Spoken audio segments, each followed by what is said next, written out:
Chevy Silverado misfire diagnosis video number 3.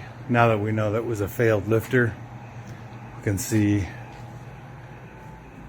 which lifter and why it failed. Or this is the active fuel management lifters. See, it has a spring on it.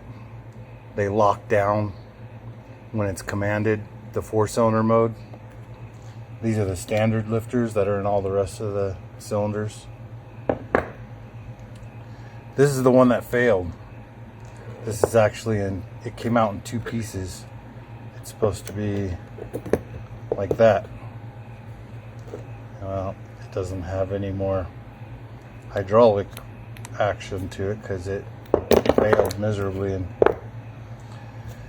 2 pieces. So this is why the rocker arm wasn't moving up and down. The lifter completely failed hydraulically. So that's why you wouldn't have heard any knocking or anything either, because the lifter was moving up and down, but it had no force in it to push the rocker arm or the push rod up. And it didn't even eat the camshaft like normal. Like right around here, it would have been all eaten up from it bouncing, but that camshaft is still pretty decent. And that's how much has to come apart to get to the lifters.